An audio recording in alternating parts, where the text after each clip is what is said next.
ಬಿಂದುಗಳನ್ನು ನಾವು ತಗೊಳ್ಬೇಕು.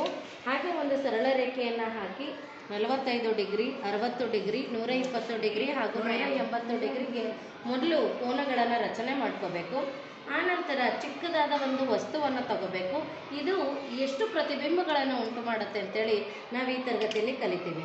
ಹೀಗೆ ಮೊದಲನೇ ದರ್ಪಣವನ್ನು ಇಟ್ಟು ಎರಡನೇ ದರ್ಪಣವನ್ನು ನಾವು 45 ಡಿಗ್ರಿಗೆ ಇಡಬೇಕು.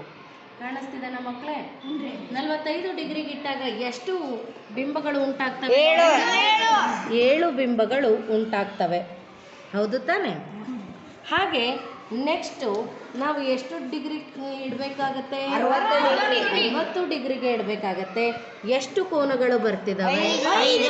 ಹಾಗಾದರೆ ಎಲ್ಲರೂ ನಿಮ್ಮ ಪುಸ್ತಕದಲ್ಲಿ ಇದನ್ನು ದಾಖಲಿಸ್ಕೊಳ್ಳಿ. ಹ್ಞೂ ರೀ. ನಂತರ ನಾವು ಎಷ್ಟು ಡಿಗ್ರಿಗೆ ಇಡಬೇಕಾಗತ್ತೆ? 120 ಡಿಗ್ರಿ ಕೋನಾಗ ಇಡ್ತಿದ್ದೀರಾ. ಹಾಗಾದರೆ ಎಷ್ಟು ಬಿಂಬಗಳು ಕಾಣ್ತವೆ? 3 ಬಿಂಬಗಳು. ಬರೀರಿ ಅಲ್ಲಿ. ನಂತರ ನೋಡಿ ಎಷ್ಟು ಡಿಗ್ರಿಗೆ ಇಡ್ತಾ ಇದ್ದೀವಿ? 180 ಡಿಗ್ರಿ. ಹಾಗಾದರೆ ದರ್ಪಣಗಳಲ್ಲಿ ಎಷ್ಟು ಪ್ರತಿಬಿಂಬ? ಒಂದು ಪ್ರತಿಬಿಂಬವನ್ನು ಕಾಣ್ತಾ ಇದ್ದೀರಿ. ಹಾಗಾದರೆ ಇಂದಿನ ತರಗತಿಯಲ್ಲಿ ನಾವು 2 ದರ್ಪಣಗಳ ಸಹಾಯದಿಂದ ಬಹು ಪ್ರತಿಬಿಂಬಗಳನ್ನು ಉಂಟು ಮಾಡೋದನ್ನ ಕಲ್ತೀವಿ.